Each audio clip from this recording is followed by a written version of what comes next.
Bienvenue à Entre deux vertèbres, le podcast des cliniques Physio-Atlas, animé par Nicolas et Laurence, où la physiothérapie sort de la clinique pour rentrer dans vos oreilles. Même si vous confondez un tendon avec un ligament, vous êtes au bon endroit. Ici, on apprend avec simplicité, on rigole beaucoup et on explore des univers variés. Salut Nick! Salut Laurence! Aujourd'hui, on a rencontré Marianne Labbé, qui est une de nos collègues chez Physio-Atlas, qui se spécialise en physiothérapie périnéale. On a jasé des tabous qui entourent ce sujet, alors bonne écoute. Les douleurs pelviennes, la moyenne que les hommes attendent avant de venir consulter, c'était autour de 80 mois. C'est immense. Oui. C'est sûr qu'il faut aller voir tout ce qui est lombaire, le bassin, les hanches, tu sais, ça fait partie. Ouais. Là, le plancher pelvien, il est au travers. Ça. Des fois, je dis, le plancher pelvien, c'est une gymnaste, là. Elle est forte, là. Ouais, Elle fait mais la il faut fit qu'elle- aussi, là. Ah ouais. Tu sais, elle est capable de faire les deux. Elle est très, très souple, mais elle est très musclée aussi, là.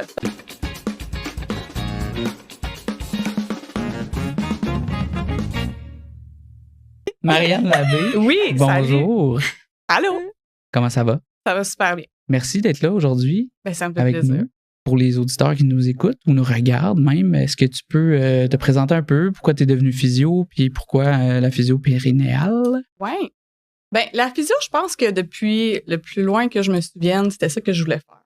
Je me souviens, tu sais, j'étais au secondaire, je faisais beaucoup de sport, j'étais curieuse de comprendre comment le corps humain marchait, fait que j'étais allée observer même déjà au secondaire un physio parce que ma mère était blessée. Ok. Puis là, j'étais allée voir un peu que c'était quoi, tu sais, ce métier-là, puis ça m'intéressait quand même pas mal, là. Fait que finalement, c'est toujours resté en moi, là, l'idée d'être physio, puis finalement, j'ai atterri à Sherbrooke, au cégep, puis bon, université, puis j'étais allée en physio, finalement, puis je faisais beaucoup de volleyball aussi, là, fait qu'on dirait que il y avait comme, tu sais, Un c'était... lien, il y a un petit lien. Ah, oui, il y avait vraiment un lien. Puis, tu sais, ça faisait partie, tu sais, un peu, on était blessés, on se faisait traiter en physio. Fait que c'est ça, c'est un peu comme ça que je suis devenue physio. OK. Ouais. Puis périnéale, pourquoi après tu t'es comme spécialisée dans cette branche-là? Mhm. Mais à la base, quand je suis rentrée en physio, c'était vraiment pas ça que je voulais faire. Là. En fait, j'avais aucune idée que ça existait. Moi, je voulais être physio du sport, je voulais suivre les équipes sportives, tu sais, c'était vraiment ça que j'avais en tête. Puis, tu sais, finalement, c'est pas ça du tout que j'ai fait. Puis en 3e année d'université, on a un cours qui est obligatoire, que c'est vraiment de la physio périnéale. Puis là, il nous parle de cette partie-là de la physiothérapie. Mhm. Puis ça m'a un peu comme choquée parce que j'avais jamais entendu parler du périnée, du plancher pelvien. J'avais fait du sport de compétition toute mon adolescence. Il n'y a jamais personne qui avait parlé de ça.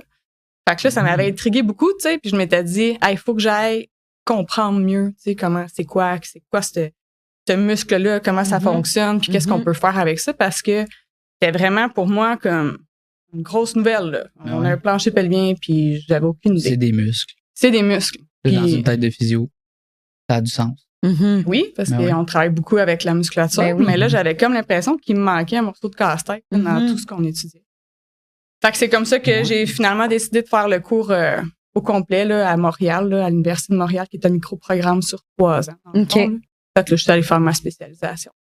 OK, quand même. Puis Ouais. tu pouvais-tu travailler pendant que tu faisais ce microprogramme-là ou tu sais, il a fallu Ouais. que tu le fasses, tu le finisses, puis après ça, tu as commencé à travailler comme physio? Mais dans le fond, c'est à temps partiel. Là. Mhm. Fait que je travaillais déjà OK. comme physio, mais j'avais déjà fait mon premier cours, là, le premier cours de base. Ouais. Mhm. Avant de devenir physio, je l'avais complété. OK. Puis après ça, dans le fond, je travaillais en centre de réadaptation à Sherbrooke. Puis j'ai décidé de poursuivre, dans le fond, dans ce micro-programme-là. Mais je travaillais, dans le fond, toute la semaine. Puis les week-ends, c'est à peu près 2 week-ends par session. OK. Je descendais à Montréal pour faire les cours. Pour faire ça. Mhm. Ouais. On est vraiment content de t'avoir parce que je trouve que on dirait qu'on en parle peut-être de plus en plus ou c'est Ouais. peut-être juste parce que nous, on baigne dans le milieu de la physio, mais tu sais, même moi, chez mes amis, mettons, qui sont enceintes ou qui ont eu un enfant, tu sais, on dirait que maintenant, c'est ancré, au moins pour cette population-là, de Ouais. comme, ben, je suis enceinte, il faut que je fasse de la physio périnéale pendant ma grossesse pour faciliter l'accouchement, pour faciliter ma récupération après. Ouais. Fait qu'on D'accord. dirait que j'ai l'impression que ça s'en vient peut-être plus connu. Corrige-moi si je me trompe, là, Non, mais. j'étais assez d'accord. Tu sais, c'est quand même nouveau dans le sens de la science. Là. Tu sais, Ouais. dans la médecine, ça reste nouveau. Ouais. Tu sais, moi, j'ai commencé mon micro-programme en 2012, puis j'étais à la 3e cohorte de l'Université de Montréal. Ah ouais, fait que ça fait pas tant d'années que ça, là. Fait que c'est ça, tu sais, dans le fond, on recule à 2009 où il y avait la première cohorte, même 2010, en fait, si je calcule mieux, c'est 2010, c'est la première cohorte. Fait que, tu sais, ça fait pas si longtemps que ça dans le monde de la science. Il y en avait, je pense, avant quand même, là, qui faisaient de la physio périnéale. C'était peut-être moins étudié, puis moins... Mais c'était moins connu, tu sais. C'était moins offert aussi, là, aux gens, là. Puis là, tu sais, plus ça va, plus il y a de physio qui se forment dans ce domaine-là. Fait que je pense que ça fait en sorte que de plus en plus de monde qui connaissent la physio périnéale. Fait que je pense que oui, de plus en plus. Ce qui est positif pour la femme, mais en tout cas, peut-être les hommes, on va démystifier, peut-être tout le monde. Justement, on arrive comme dans notre deuxième section qui est, je vais te faire une liste de questions. Ouais. Puis, tu vas répondre par oui ou par non. Ouais. Pas de nuances. Pas de nuances. Je sais que comme physio, il y a beaucoup de nuances, mais là, pas de nuances. Puis, par la suite, on va développer. Là, fait que tu vas pouvoir ajouter des détails si tu veux, là, mais on y va comme ça. Ouais. C'est bon? Je suis prête. Donc, première question. La physio périnéale est pertinente seulement pour les femmes? Non. Justement. La physio périnéale n'est pas efficace pour les personnes âgées? Non. Tout le monde devrait renforcer son plancher pelvien? Non. Pourtant, c'est un muscle. Les femmes qui ont eu une césarienne n'ont pas besoin de physio périnéale postpartum? Non. Consulter en physio périnéale, c'est gênant? J'ai pas le droit de nuance, mais je dirais oui et non. OK. On va prendre oui. On va. OK. Oui. La physio périnéale, c'est encore trop tabou? Oui. Super, j'ai hâte qu'on développe ça. Ouais. Parlons de tabou. Tu sais, ça peut être un peu, justement, gênant, tu dis, peut-être, là-dedans, tu sais, en périnéale, je sais pas, tu n'étais sûrement pas matché avec ta mère ou ta sœur, là, tu sais, quand tu pratiquais tout ça. Puis, es-tu arrivé, sans rentrer dans des détails ou, tu sais, que ça soit gênant pour d'autres, mais tu sais, es-tu arrivé quelque chose pendant que tu étudiais? Oui, assurément. Ouais. Ben, tu sais, quand on étudie en périnéale, je pense que la première affaire qu'il faut savoir, c'est que les physios qui étudient là-dedans, on est nos propres patients. Okay. Fait que, tu sais, je sais des fois qu'il y a des corps de médecine, mettons comme en médecine, où ils ont vraiment des patientes qui viennent pour qu'ils se pratiquent en gynéco, par exemple. Mais en physio, on se pratique sur nous. Fait qu'on est jumelés en équipe, puis on va se pratiquer sur notre collègue les techniques qu'on apprend, dans le fond. Parce qu'on a la même chose que toi. Fait. Oui, assurément. C'est ça. Ouais. Bon, on est dans le même mindset, le même mindset, la même vibe. Ouais. Mais c'est quand même une anecdote qui est drôle. Quand j'ai fait mon premier cours à Sherbrooke, mon cours à option, j'étais avec une de mes amies. Puis, tu sais, les premières fois, quand même, bon, ça prend un peu de courage de dire, OK, bon, c'est sur moi que mon amie, elle va pratiquer. Fait que, OK. Puis là, à Sherbrooke, il y a des petites salles où il y a des examens. C'est ça qui sont utilisés pour faire le cours de périnéale. Fait que chaque équipe est dans une petite salle, dans le fond, en équipe de 2, mais les portes sont pas barrées parce que la prof circule, tu sais, pour répondre aux questions, donner du feedback. Ouais. Donc là, je suis installée sur la table, c'est moi qui est la patiente. Ma collègue se pratique sur moi et la porte à l'ouvre, mais on pense que c'est notre... Le prof. Ben oui, c'est la prof qui rentre. Puis finalement, c'était le concierge de non. l'université qui rentre dans la salle parce que lui, ça venait faire le ménage de la salle. Oh, pauvre! Le malaise. Aussi. Le malaise. Ben, je pense qu'on est tous partis à rire parce qu'il a rendu le... Il a dû sortir assez rapidement quand même. Oui, quand même. Non, il s'est fait derniser, il a fermé la porte, il s'est excusé, puis nous, on éclatait de rire. Là. Je pense qu'il n'y avait rien d'autre à faire. Non, c'est ça, exact. Mais ouais, des fois, il arrive des choses un peu cocasses. Là. Ouais, puis je pense qu'il faut être justement se désensibiliser un peu quand on fait, quand on pratique ça, là, la physio périnéale un peu. Là. Ouais. Ben, déjà comme physio, on dirait qu'on se désensibilise, dans le sens qu'à l'université, on est tout en top de sport puis en bobette quasiment là. Ouais. Mais encore plus, c'est ça comme en périnéale. Ouais. Mais je pense que ça a quand même du positif de le faire. Tu sais, au début, ça demande quand même de mettre de côté nos gênes, nos peurs, notre vulnérabilité, mais en même temps, quand on le fait, après ça, quand les patients ils viennent dans notre salle de traitement, mais on sait exactement qu'est-ce qu'ils vivent quand ils sont. Oui, comment ils se sentent parce qu'on a passé par là. Puis on sait c'est quoi aussi les techniques qu'on va faire chez le patient, comment qu'on ressent ça dans notre propre corps. Fait que des fois, c'est plus facile de les mettre en confiance puis que ça soit plus... Parce que tu l'as vécu puis tu sais... Oui, c'est ça. Fait que on le comprend plus, je pense, quand on le fait, qu'on atteint la vulnérabilité des gens, on a accès à ça. Là. Fait que là, c'est vraiment comme pour en prendre soin, entre guillemets, c'est pas à prendre à la légère. Ben non. Fait que je pense que du fait d'être des patientes, ben on est vraiment, les physio-périnéales, quand même, alerte à ça. Alerte, c'est ça. Ouais. Fait que c'est pour ça que je disais, c'est gênant oui et Ouais. non, là. Ouais. Ouais, Ben je justement, comprends. on va aller développer ces questions-là Ben ouais. parce que j'ai hâte. La première, Ouais. c'était la physio périnéale est pertinente seulement pour les femmes. Tu as dit non. Oui, c'est vraiment non. On dirait que dans la conception ou dans ce qu'on s'imagine, on voit ça vraiment pour les femmes. Oui, Fait que les hommes aussi pourraient en bénéficier. les hommes et les enfants, même. Et les enfants. Oui, Ah en oui. pédiatrie aussi. Oui, oui. OK. Ouais. Explique-nous un peu. Ben, dans le fond, c'est comme une branche, la physio périnéale, là, en pédiatrie. Dans le fond, ils vont aller traiter tout ce qui est, par exemple, de la constipation. Les enfants qui sont constipés. Ouais. Ouais. Il y a aussi de l'encoprésie qu'on appelle de l'encoprésie. C'est des enfants, par exemple, qui vont avoir des fuites de sel liquides, mais c'est souvent en lien avec une constipation qui est là. Fait que ça, c'est des trucs qui peuvent être traités. Des pipis au lit. Les enfants qui ont des pipis au lit, mais tu sais, on s'entend, là, tu sais, il y a un âge, là. À 4 ans, quel c'est âge? peut-être encore correct. À Ouais, 4 c'est ans, ça, c'est encore correct. Tu sais, on commence à penser, à dire, peut-être que je pourrais. C'est plus une problématique autour de 5-6 ans. Là. Mais tu sais, avant ça, c'est pas quelque chose qu'il faut s'alarmer. Là. Y a-t-il une fréquence, là? Disons, j'ai un enfant de 5-6 ans, puis une fois de temps en temps, il fait pipi au lit. Tu sais, y a-t-il comme une certaine fréquence que tu te dis, ouais, là, faudrait peut-être que j'aille consulter en physio-périnéale? Ou Oui, c'est une bonne question. C'est une bonne question parce que c'est pas ma clientèle à moi, là, OK, j'allais te demander si la t'en faisais. pédiatrie. OK. Ben pas pour le moment, ça fait partie. J'ai des collègues qui en font là, tu sais, Ouais. qui sont allés faire des nouvelles formations. On me dirait que j'ai besoin d'aller comme me remettre à jour là, la clientèle plus pédiatrique pour les Ouais. cas, Ouais. plus ces cas-là de constipation, de pipi au lit. Mhm. Fait que c'est une bonne question. J'ai pas OK. la réponse exacte, mais tu sais, j'oserais dire que si c'est arrivé une fois de temps en temps puis que ça se règle, c'est peut-être pas un C'est cas peut-être pas de problématique. vite, là, ouais, je vais aller consulter, mais quand c'est quelque chose qui est assez Récurrent, ouais, là, qui est tu sais. récurrent, je pense que ça peut valoir la peine. Là. Puis pour les hommes, Ouais. ce serait quoi le genre de condition que. Ben, les hommes, on va traiter des douleurs pelviennes. Tu sais, les hommes sont pas à l'abri d'avoir des douleurs pelviennes. Là. Tu sais, on peut penser aux camionneurs, aux hommes qui sont dans les machineries lourdes à longueur de journée, toujours assis, peuvent avoir avec les quand même. vibrations, j'imagine Ouais. aussi. Oui, Ben ouais. absolument. On peut avoir quand même des douleurs au niveau du périnée, là, tu sais, au niveau de la région où on est plus comme assis. Là. Ouais. Ça peut créer des douleurs. Je pense les hommes qui ont le cancer de la prostate, OK. ils vont avoir. Ben c'est sûr que c'est tout avec une équipe de médecins Ouais. autour Ouais. des urologues, là, mais quand ils ont le cancer de la prostate, puis que la finalité de ce traitement-là, c'est d'enlever la prostate, Mhm. Ouais.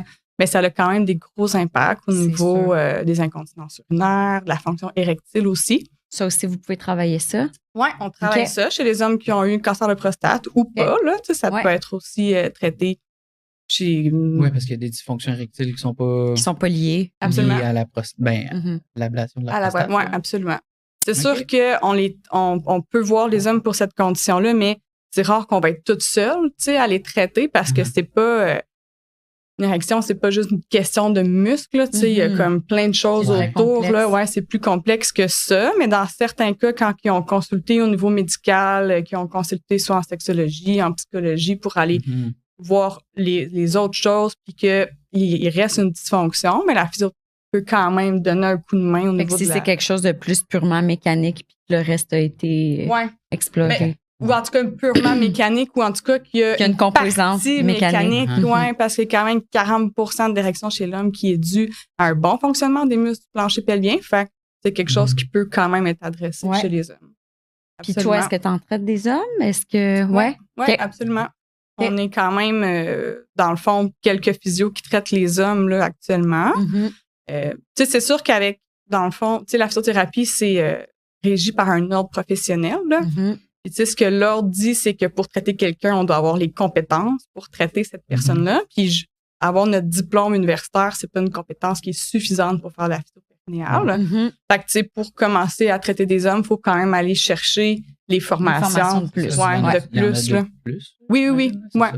Au Ok. travers, mettons, le cursus de l'Université de Montréal ou par d'autres entreprises là, qui vont Mhm. offrir de la formation. Là, il y a plein de belles formations là, chez Ok. les hommes. Puis là, on a comme exploré enfants, hommes. Ouais. Je sais que les femmes, c'est plus connu, mais peux-tu nous dire un peu les conditions, Les motifs de consultation. les motifs de consultation femmes, pour une donc, tu femme? Ouais. Ben, je pense que qu'est-ce qui est le plus connu, c'est les fuites urinaires, là. Ouais. Je pense que, tu sais, il y a quand même une femme sur 3 qui va avoir des fuites urinaires au courant de sa vie. Qu'elle ait eu un enfant ou pas. Ou pas. Moi, je trouve que le chiffre intéressant. il est gros. C'est énorme. Non. Ouais. Puis je pense qu'on normalise ça parce que c'est fréquent. On normalise ça aussi avec l'âge. Tu sais, c'est comme, Ouais. je suis rendue plus âgée. Fait que si je ris ou si je On a toute une saute. matante là, qui rit, c'est qui se croise ça. les jambes. Exact. Oui, c'est ça. Ouais. C'est vrai qu'on normalise beaucoup Oui. ça. Fait qu'on pense que parce que c'est fréquent que c'est normal, mais Ouais. ça reste quelque chose qui se traite puis qui devrait pas être. On devrait pas vivre en se disant, ben, de toute façon, je vais mettre des protections dans mes sous-vêtements puis ça va être correct. C'est Là, ça. Tu sais, on devrait quand même être bien puis ne pas avoir à vivre ça. Fait que c'est sûr que les fuites urinaires, je pense que c'est une partie qui est assez connue de la physio-périnéale. Sinon, tout ce qui est autour de la grossesse, là, avant un accouchement, après un accouchement, la préparation à l'accouchement. Je pense que de plus en plus, en tout cas, c'est quelque chose Vraiment. qui est plus connu, là, qui est parlé. Mhm. Sinon, tout ce qui est de la constipation aussi. Fait que constipation, tu sais, on peut aider dans ce domaine-là. C'est sûr que il y a toujours, tu sais, toujours en multidisciplinaire, là. Fait que, tu sais, il y a toute l'aide au niveau des médecins, au niveau des nutritionnistes, qui peut venir aider la constipation. Sinon, il y a tout ce qui est en lien avec la sexualité, toute la fonction. Tu sais, est-ce qu'il y a des douleurs aux relations? Est-ce qu'au niveau orgasmique même, il y a des problématiques? Tu sais, tu as un accouchement par hasard, par exemple, ou tu sais, tout ce monde-là. Dans le fond, là, c'est des choses qu'on va aller traiter. Puis, je dirais, ça, peut-être qu'on y pense vraiment pas, mais souvent, les physios, en tout cas, vous y pensez, plus comme la fonction de stabilité au niveau du bassin. Mhm. Tu sais, c'est quelque chose qui est vraiment important au niveau du plancher pelvien. Ça a vraiment un rôle dans la stabilité du bassin. Fait que, Il tu y a sais, pas juste les abdos. Là. Non, Dedans, c'est là. ça. vraiment pas. Puis, tu sais, souvent, on parle de core, là. Tu sais, je vais travailler mon core, je vais faire du core. Puis là, on pense à nos abdos profonds, puis on pense à faire tous les exercices imaginables, là. Mais, tu sais, au-delà. Au-dessous de la boîte, qui est le plancher Oui, pelvien, le plancher justement. pelvien, c'est ça. Ça fait partie du corps, tu sais. Surtout pour des conditions peut-être qui sont plus persistantes que, tu sais, nous, comme physio en musculo, on a tout fait, le patient fait tout comme il faut, puis voyons, il y a quelque chose qui reste, qui perdure. C'est une bonne idée, tu sais, de Vraiment. à la limite juste aller faire un éval, puis Exact. pire qui peut arriver, c'est que la physio, elle dit, ben, Tout est beau de ce côté-là, c'est ça. on cherche ailleurs après, là. Ouais. Ouais. Puis, ou tu sais, des fois, des conditions comme, hey, j'ai vu mon physio, ça s'est vraiment amélioré, puis là, c'est revenu. Ouais. Là, retourne en physio, puis là, c'est revenu. Ouais, c'est ça que ça revient tout le temps, là. Ouais. Des fois, c'est comme si, justement, il y a un petit morceau de casse-tête là, qu'on a comme oublié là, de regarder puis de mettre dans le puzzle, là.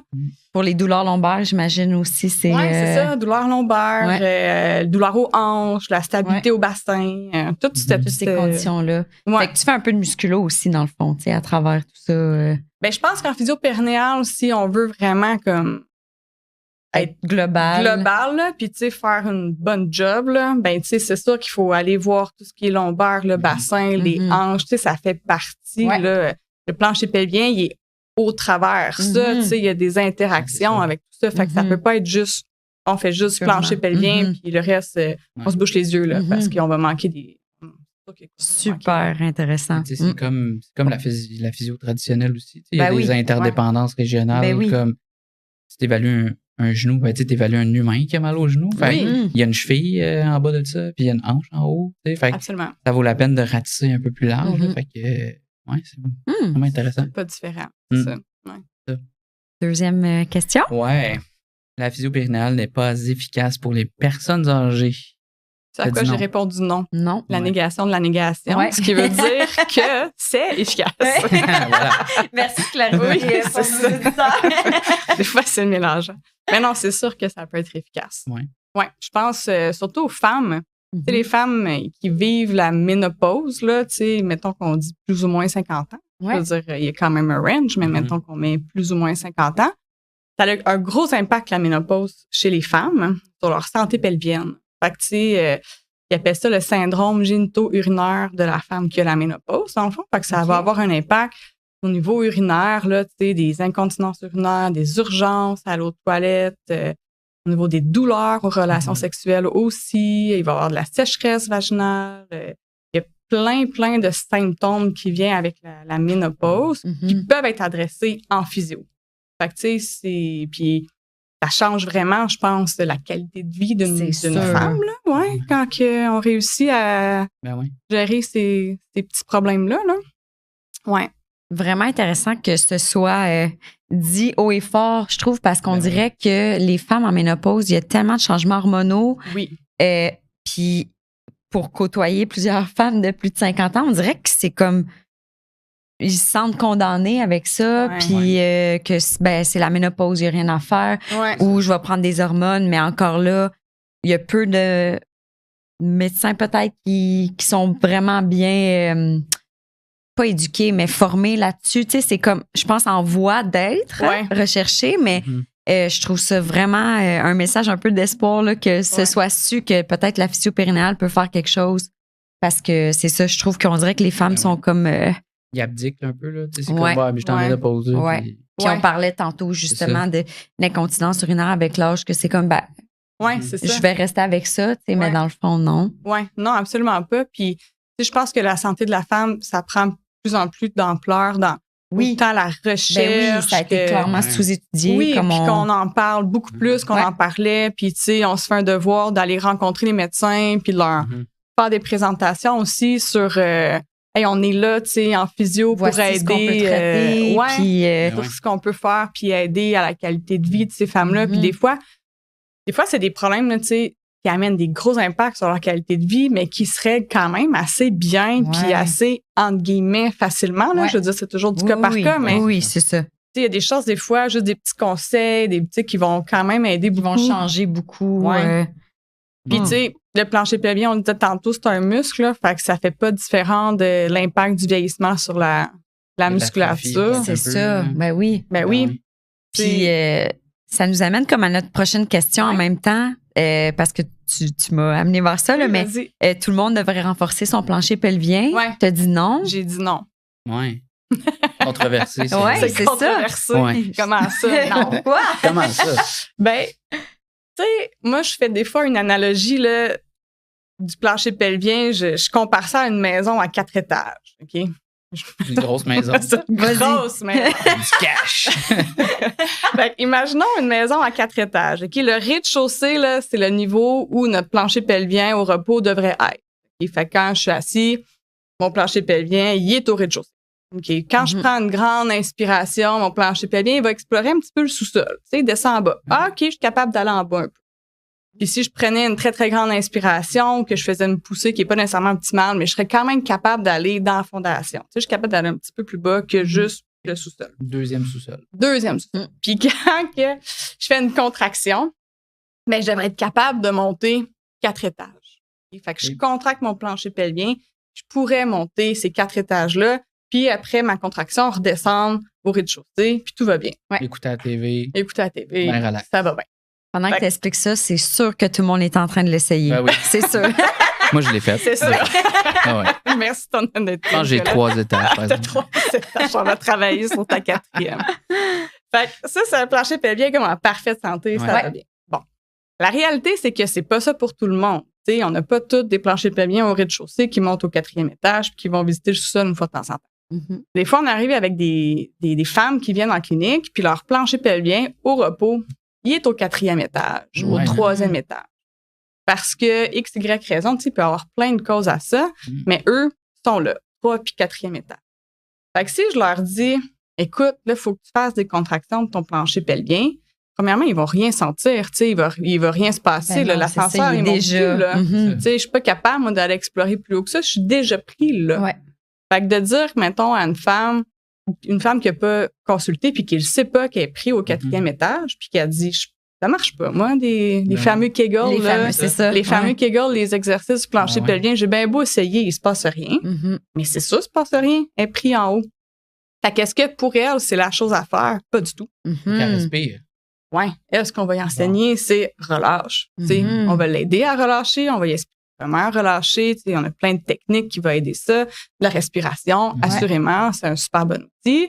Et là, on va descendre son plancher pelvien un petit peu plus comme étage par étage pour se dire, ben, crime, on va Puis là, probablement que ça va être le temps de dire, hey, on va recommencer à explorer, à monter, les étages, mais on va les redescendre aussi, par exemple. Il ne faut pas rester pris à notre 2e, 3e étage. Intéressant parce qu'on a tellement la mentalité de un muscle, il faut le renforcer. Ça va être pertinent de faire du renforcement, peu importe, mais mais non, pas dans des cas comme ça. Aussi. Tu sais, dans le plancher pelvien, des fois, je dis, j'ai beaucoup d'images quand je parle. Moi, j'adore ça. Des fois, je dis, le plancher pelvien, c'est une gymnaste, là. Elle est forte, là. Ouais. Elle fait la split aussi, là. Tu sais, elle est capable de faire les deux. Elle est très, très souple. Mais elle est très musclée aussi, là. C'est pas parce qu'elle est souple qu'elle est pas musclée. Non, c'est ça, pas du tout. Mais non. Puis est-ce que ça, ce serait seulement pertinent pour une femme qui veut accoucher d'avoir un plancher pelvien plus souple ou pour tout le monde? Il faut qu'il soit fort et souple. Pour tout le monde. Pour tout le monde. Oui, absolument. Pour tout le monde, il faut qu'il soit fort et souple. Je pense que la nuance est belle, là, tu sais, pour les femmes qui sont enceintes, qui vont accoucher. On le comprend plus facilement. Oui, puis on se fait dire ça aussi. Il faut que tu apprennes à avoir un bon contrôle puis relâcher aussi. Mais c'est intéressant de savoir que c'est pertinent pour toutes les femmes. Oui, d'être capable d'aller dans le sous-sol puis dans la fondation, c'est important d'y aller. Faut que ça soit ça. Ça peut pas être autrement. Il faut que le plancher pelvien soit capable d'absorber des impacts. Là. Imaginez quelqu'un qui court, puis à chaque attaque du talon, il faut quand même qu'il y ait quand même un impact sur le plancher pelvien. Puis c'est pas un impact négatif. Là. Il faut juste qu'il soit capable de, comme une petite trampoline, s'étirer puis remonter. Ouais. Plutôt qu'être un bloc de béton, puis là, faire, il se passe rien. J'aime ça, ce que tu apportes comme image, la gymnaste, là, parce que, tu sais, oui, elle est forte et souple, mais elle contrôle excessivement bien son corps aussi. Fait que, tu sais, ça rentre là. Qu'est-ce que tu dis? On va aller visiter les autres étages, mais il faut pas rester pris. Tu sais, ça amène l'aspect de contrôle moteur qu'on parle à tous nos patients. Là, mais c'est la même chose en périnéal, finalement. Là. C'est tellement la même chose. C'est vraiment important. Tu sais, je pense, mettons, un exemple, les filles qui courent puis qui me disent quand je descends des côtes ou que je décélère, c'est là que j'ai des fuites urinaires, mais ça veut pas nécessairement dire que leur plancher pelvien, il y a rien qui fonctionne, mais des fois, c'est le contrôle moteur pour aller retravailler, tu sais, un petit peu avec ces patientes-là. Fait faut qu'ils soient forts, souples, puis qu'il y ait un bon contrôle, puis qu'il y ait une rapidité aussi de contraction. Tu sais, il y a quand même plusieurs composants. En retard. Non, qui arrivent en retard, là, c'est là que les petites fuites y arrivent. Prochaine. Les femmes qui ont eu une césarienne n'ont pas besoin de physio périnéale postpartum. C'est à quoi je réponds assurément non. Non. Tu sais, même non, là, je pourrais étaler à tous les gens qui ont des chirurgies abdominales, parce que ça reste une bonne chirurgie abdominale. Ombilicale ou... Hernie ombilicale, inguinale, une hystérectomie... ce genre de chirurgie-là, tu sais, ça laisse quand même des impacts là, au niveau abdominal. Puis qui dit abdomen dit périnée, là. Tu sais, c'est des bons amis, ces deux-là. Là. On peut pas les dissocier tant que ça, là. Fait que, non, les femmes post-césariennes, non. Clairement, c'est... Puis, vas-y. Ben, les hommes post-vasectomie, c'est pertinent, pas pantoute, ou s'il y a des douleurs, parce que je sais que quand même des hommes qui ont des douleurs après la vasectomie, là. Ben, s'il y a des douleurs, oui, ça peut être pertinent, mais tu sais, je dirais pas d'emblée tous les hommes qui ont eu cette chirurgie-là, il faut qu'ils consultent en périnéal, là, pas du tout. Mais oui, s'il y a des douleurs qui restent, là, oui, ça peut être. C'est quelque chose que tu peux traiter, maintenant. Absolument. Puis tu parlais justement des chirurgies abdominales, césariennes, etc. Tu travailles les cicatrices, toi, j'imagine aussi. Puis tu sais, les césariennes, là, au Canada, la dernière statistique que j'ai vue, c'est une femme sur 3. C'est ça, c'est tellement commun, c'est comme... Oui, c'est ça, c'est plus... c'est plus que qu'est-ce qu'on pense. C'est 33% des femmes que leur accouchement soit a été planifié, que c'était une césarienne, ou ça finit en césarienne, mais c'est pas toujours planifié. Fait que c'est quand même beaucoup. Énorme. Puis ça a quand même un bon impact. Ça n'aura pas nécessairement les mêmes impacts. Non. Non, c'est ça, on voit pas le même portrait clinique, là, tu sais, c'est un peu différent, mais il y a plein de choses qu'on peut aller travailler, là. Tu sais, comme tu dis, aller masser la cicatrice, parce que, tu sais, souvent, être pris dans un petit pain, là, tu sais, le corps, il veut juste guérir, là. Ben fait que là, il le plus rapidement possible. Plus rapidement, fait qu'il garoche du matériel, comme, OK, nous, on veut pas qu'il y ait d'infection, faut fermer ça au plus vite. Mais là, les fibres sont un peu comme... C'est le chaos. C'est le chaos. J'ai dit c'est le bordel, mais j'aime ça, c'est ça. Ça marche pas, cette affaire-là. Puis là, ça a un impact sur tout ce qui se passe, là. Tu sais, des fois, même la respiration devient difficile. Ils ont des douleurs au site aussi de cette chirurgie-là. Tout au niveau urinaire, là. Mais au lieu de voir des fuites, on va voir maintenant plus, c'est urgent, aller uriner. J'ai de la misère à... De la misère à tout vider, peut-être? Ouais, j'ai de la C'est trop, misère à tout serré, vider. là. Oui, puis tu sais, la vessie, ils appellent ça un flap, là, tu sais, quand ils font une césarienne, ils vont quand même tasser la vessie du chemin, là. Fait que, tu sais, là, ça a quand même un impact après sur Ouais. qu'est-ce qui se Tellement passe au une niveau de la grosse vessie. chirurgie qu'on Oui. qu'on Ouais, c'est pas sous-estime anodin, un peu. C'est vraiment pas anodin. C'est vraiment Puis, pas anodin. on sous-estime un peu, tu sais, 33% des femmes qui vont avoir ça, là, tu sais, puis, tu sais, moi, j'en ai eu une, là, césarienne, puis je veux dire, le retour est pas plus facile, le retour postpartum est pas plus Non. facile parce que t'as pas accouché vaginal, là, tu Il est sais. différent. Il est différent, c'est Ouais. ça. Puis on dirait que, justement, quand t'as accouché vaginal, c'est comme d'emblée, tu sais que c'est pertinent d'aller consulter en Ouais. physio-périnéale, mais comme une césarienne, tu dis, ben, peut-être mon plancher pelvien a été moins impacté, puis tout ça, fait que c'est peut-être moins pertinent. Mais non, c'est juste différent, comme Oui. tu dis. Puis Puis tu sais, t'as quand même porté un enfant pendant oui, 9 c'est ça, mois. on a quand même eu le poids du bébé pendant Pas C'est négligeable, c'est ça, je quand pense. même pas négligeable. Oui, oui, oui. Tu sais, 9 mois, c'est sûr que c'est graduel, là, mais Oui, que tu exact, t'as mais quand même. une charge au Mhm. niveau de l'abdomen qui Mhm. nécessairement, tu sais, ça rajoute une charge Ouais. au niveau pelvien. Ouais.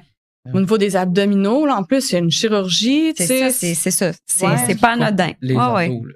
Ben, ils passent au travers 7 couches quand même, Ouais. là. Tu sais, quand on dit que c'est pas Mhm. anodin, c'est 7 couches. Ils vont pas couper au niveau des abdos, mais ils vont aller couper comme la ligne blanche, là, Ouais. qui est comme entre les, ouais. Mais ça prend quand même une réadaptation. C'est pas Mhm. anodin, puis mais c'est juste différent C'est ça. de ce qu'on connaît, tu sais. Puis moi, je dis souvent à mes patientes que le plus bel accouchement de la planète Terre, il coûte quelque chose, là, tu sais. Ouais. Puis que ça soit facile, Mhm. ça reste quand même un trauma physiologique, là. Pas nécessairement psychologique, là. Ça veut pas Non, dire non, qu'au c'est niveau ça, psychologique, il y a un exact. trauma, mais Mhm. au niveau physiologique, ça coûte quelque chose au corps Mhm. de la femme. Puis la césarienne aussi, ça Ouais. reste une chirurgie. Fait que, ouais. Faut pas prendre ça à la légère parce que c'est commun. Ouais. C'est ça que je trouve, en tout cas, là, mais Ouais. Puis on se dit, ah, ben mon plancher pelvien, il est correct. exact. Peut-être pas. Exact. Parce que moi, j'ai entendu beaucoup ça, là. Tu sais, ben, t'as eu une césarienne, tu sais, ton Ouais. plancher pelvien, ça change rien ou c'est correct. Mais non, effectivement, comme tu dis, on a quand même traîné un Ben bébé oui. pendant 9 mois qui devient de bassin, plus en il a plus quand même lourd. bougé aussi Ben avec oui, la c'est relaxine. ça. Puis, tu sais, les hormones sont sécurité justement pour changer la forme du bassin pour que le bébé sorte. Mhm. Même s'il n'est pas pris ce chemin-là, il y a de quoi qui a changé. là. Ouais, oui, Absolument. c'est ça. Puis, tu sais, toute la posture aussi, là, de la femme enceinte, là, tu sais, Mhm. quand on le stéréotype, là, les dos bien arqués, puis les Ouais. mains à côté, Mhm. puis... Les pattes en pingouin, là. Oui, tu sais, C'est c'est ça. mets-tu mon bon. patron de course en fin de grossesse? un peu. C'est stéréotype, mais, Ben oui. Ben, ça c'est ça reste quand que même, c'est oui. Ça ça, ressemble là. quand même à ça. Oui, Ouais, fait ouais. que tu sais, c'est pas dit que en postpartum, tout revient, là. Non. Tu sais, des fois, je dis à mes patientes, pendant une grossesse, là, au niveau du ventre, là, les muscles, c'est sûr qu'ils sont un peu plus relâchés ou plus souples parce que le corps émet des hormones qui fait qu'on veut qu'on gagne une souplesse, là, puis ils vont fonctionner peut-être un petit peu moins.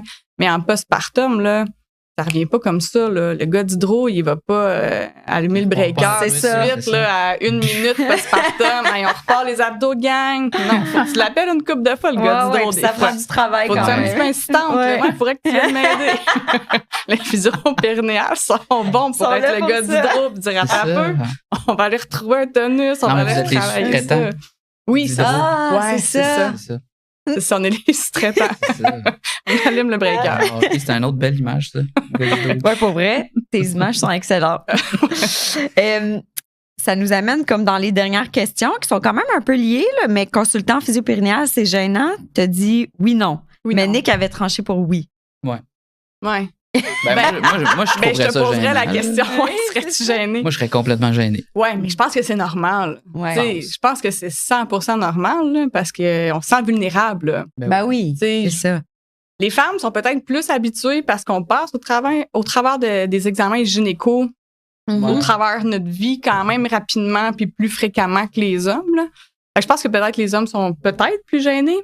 En tout cas, j'étais dans mes livres un matin puis je voyais une slide dans une des cours que j'ai eu qui disait que pour les douleurs pelviennes, la moyenne que les hommes attendent avant de venir consulter, c'était autour de 80 mois. Fait que je Mon pense Dieu. que 80 mois, c'est immense. Là. Fait que, tu sais, pour dire, hey, Bonne je veux, ouais, c'est une immense, tu sais, ils vivent Aïe, avec aïe, ça aïe. Ouais. pendant 80 mois. Puis je sais pas, tu sais, j'ai pas fouillé sur c'est quoi toutes les raisons pourquoi ils vont attendre si longtemps, mais certainement qu'il doit avoir... la gêne fait partie de ces raisons-là. C'est ça, je pense que oui, là.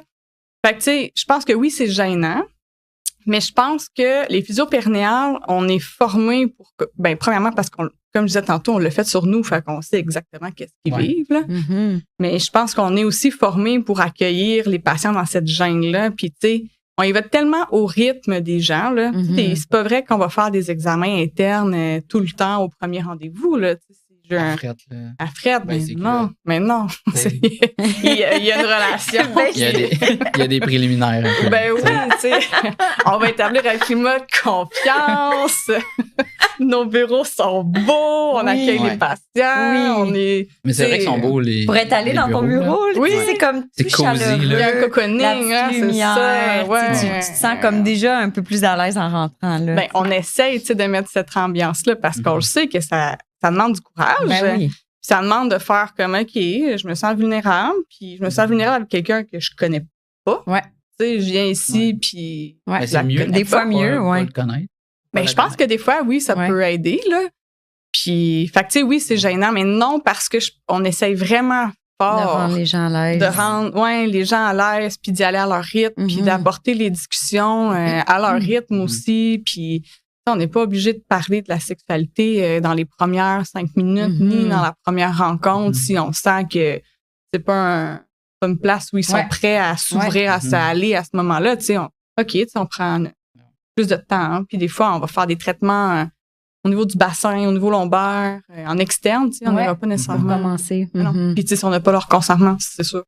Puis il y a des gens quand même plus prudes que d'autres. Ouais. Tu sais, nous, on est comme désensibilisés parce qu'on est physio. Fait que mais c'est important de s'en rappeler, je pense. Oui, vraiment. Surtout dans ton domaine.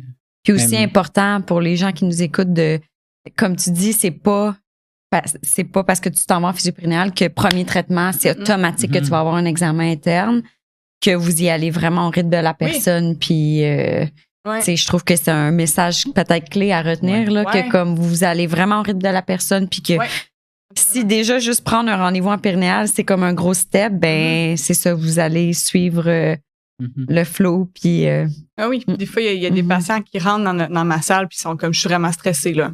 Comme, OK, c'est parfait de le nommer en partant. Ouais. Ben oui, on enlève ça, puis on est sur la même longueur d'onde. Sur la même longueur d'onde. On va comme discuter, on va aborder la rencontre pour que ce soit quelque chose dans laquelle les patients sont à l'aise. Habituellement, ça va bien. Puis, dernière question. C'est-tu encore trop tabou? Ben oui, mais de moins en moins. Ouais. Je pense que de plus en plus, on en parle, de plus en plus, les gens, ils vont être à l'aise, tu sais. Pas rare, mettons, que j'ai vu une patiente, puis là, je traite sa sœur, puis sa mère, puis sa belle-sœur, puis là, l'autre fille de l'équipe de soccer, puis la coéquipière, puis la coéquipière. Fait que je me dis, à quelque part, si j'en traite une, puis je traite comme une partie de son entourage, c'est parce que les femmes ou les hommes, ils s'en parlent. Ils se disent, ben, c'est pas si pire que ça, finalement, vas-y. Ouais, ça vaut la peine. C'est pas si gênant, puis ça a un gros impact après. Puis... Ouais. Fait que j'ai l'impression que c'est de moins en moins tabou. Je pense qu'il y a des sujets qui restent tabous. Puis, je pense que pour des personnes, c'est plus confrontant, plus gênant, puis il faut respecter leur rythme à eux, mais j'ai l'impression que ça l'est de moins en moins. Puis on va en parler aussi, puis plus ça va être... on va propager la bonne nouvelle. Propageons. Fait que sur ça, est-ce que tu aurais comme un message à dire aux gens qui veulent aller consulter en physio-périnéale puis qui auraient peut-être comme justement une petite crainte ou une petite barrière ou peut-être aux hommes? Ouais, c'est ça. Ben, je pense que on en a parlé quand même, là, mais de prendre conscience que on traite des humains, là, tu sais, comme tu disais tantôt, quand je traite un genou, je traite pas juste un genou, je traite un humain, mais tu sais, c'est la même chose, j'allais dire encore plus en périnéale. Peut-être pas encore plus, mais en tout cas. Mais quand même, t'es dans l'intimité peut-être plus qu'un genou, tu vas là. peut-être plus avec des gants blancs. Ils sont peut-être bleus. Ils sont bleus. J'en ai pas des blancs. Non. Peut-être que ça serait une bonne idée. Mais non, il va vraiment avec douceur. Puis, tu sais, on suit le rythme de la personne. Puis, tu ça m'est arrivé, là, quand même, c'est fréquent, là, qu'on fait pas des traitements internes, qu'on va pendant plusieurs traitements, puis des fois, c'est le patient qui me dit, OK, là, je me sens prêt aujourd'hui à ce qu'on aille comme évaluer plus ce côté-là, puis on va le faire, tu sais. Puis des fois, même en périnéale, il y a des fois que je fais jamais d'interne, là, tu sais, je pense des fois, j'ai eu un patient avec une hernie ombilicale, tu sais, puis on n'a pas eu ce besoin-là, tu sais, d'aller en interne. On a traité, automatique. mais non, on a traité tout ce qui se passait au niveau de son abdomen, puis on avait tellement de choses à aller travailler là que c'était pas comme, OK, c'est sûr qu'on fait un examen interne de ton plancher pelvien aujourd'hui. Puis on peut faire aussi sur la peau, tu sais, il y a des choses qui sont pas toujours internes. OK. Fait que je pense que ça, c'est un bon message à retenir quand même. Tu sais, on dirait qu'on associe vraiment physio-périnéal, examen interne, c'est sûr, tu sais, mais dans certaines conditions, c'est même pas nécessaire. Conditions, c'est pas nécessaire. Fait que, tu sais, ça peut. Puis, tu sais, des fois, c'est des problèmes qui ont un gros impact sur notre vie, notre qualité de vie. Puis, ça, comme je disais, des fois, ça se règle assez rapidement, là. Fait que ça vaut quand même la peine d'aller voir. Ouais. Ça vaut pas la peine d'attendre 80 mois. Certainement pas. Ou plus. Comme n'importe quelle condition, là, mais c'est plus que chronique, là. C'est vraiment plus que Ça fait chronique. partie de ta personnalité rendue là. C'est Cette douleur-là, mettons, ce problème-là. Ah ouais, c'est vrai. Oui. À 80 mois. Non, c'est immense. C'est pas bon à maths, là. Je sais pas, ça fait combien d'années, mais c'est beaucoup. C'est long. D'années. Je vais pas essayer de calculer. Non. On est physio. On est au moins à 6 ans, là, mettons. On va dire plus que 6 ans. C'est énorme, là. Tu sais, on en a des fois, là, ben, moi, en tout cas, j'en ai, là, souvent des patients plus masculins, là. Ouais, je suis ici à cause de ma femme, là. Elle voulait que je vienne, là. Ça me tente pas pantoute d'être ici. Tu sais, ça arrive quand même de moins en moins, mais on en a quand même encore, là. Tu sais, c'est comme, finalement, ça se traite super bien. Ça prend pas tant de temps. C'est un suivi quand même assez court, puis le patient, il va mieux. Je suis certain qu'il y en a qui se disent dans leur tête, tu sais, mais pourquoi j'ai attendu autant? Oui. Pourquoi?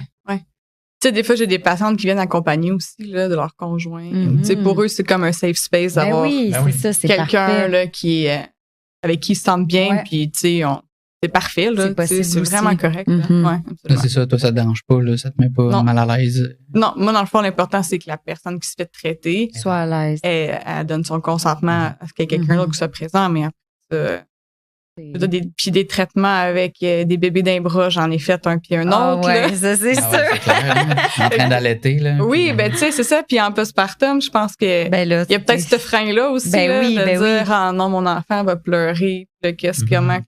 Ben tu sais, on est équipé, on a des petites chaises en nos salles pour les bébés. Puis je finis des fois avec les bébés d'un bras. Puis on a vu des bébés pleurer aussi, fait que c'est pas grave. Non, c'est ça. Fait que tu sais, on fait avec. Puis si c'est un moment qu'il faut que la maman elle alerte, ben on trouve autre chose à faire. On réussit à créer de quoi autour de ça. Ben, merci beaucoup, Marianne, pour ta présence aujourd'hui. Ça me fait plaisir. Puis d'avoir répondu et démystifié un peu la physio-périnéale. C'est vraiment intéressant. Très intéressant. Merci. Ça me fait plaisir.